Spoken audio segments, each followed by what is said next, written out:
Welcome to Wellspace Counseling. My name is Jason Wilkinson, and this season, it is election season. And with election season, we have a rise of anxiety, we have a rise in stress, we have more arguing, more debating, and really less resting and less peace of mind.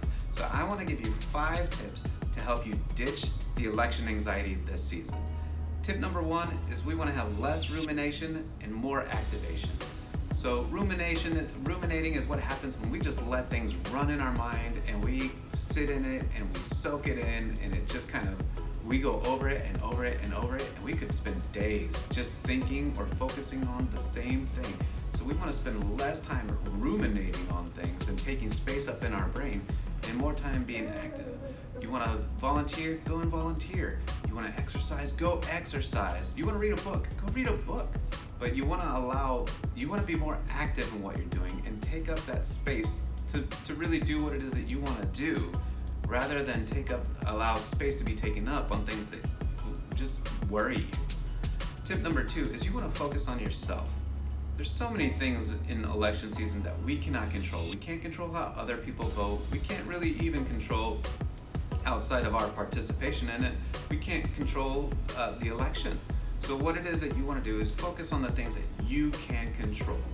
How is it that you want to grow? How is it that you want to educate yourself in the voting, and less on what other people are doing? What is it that you can do? Focus on yourself. Tip number 3 is you want to control the media and not allow the media to control you.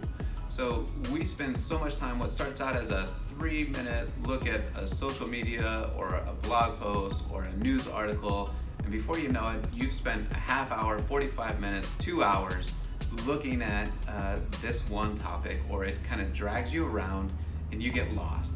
So what you want to do is you want to control your time, control your use of media, control what it is that you are going to read, and not allow the media to really kind of take you in, pull you in, and get lost in that vortex.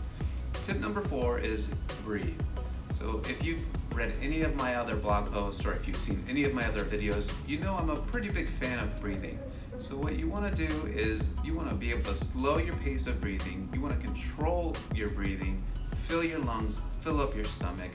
When we take short, shallow breaths, it tends to raise our anxiety. So we really want to have control over that. Tip number 5 is you want to live in the now. You want to live in the present. We worry about things that are going to be happening 6 hours from now, 6 days from now, 6 weeks from now, 6 years from now. And a lot of times when we're worrying about that, we're worrying about all the things that could go wrong. Rather than worrying about all the things that could go wrong, live in the now. What are you doing right now? What are you focused on right now? What are you enjoying about life or where you are at right now? Focus on the now, be present in the now, and you will eventually get to what is happening later. But focus on the now. So hopefully you'll be able to use these 5 tips, and they will help you to ditch the anxiety during this election season.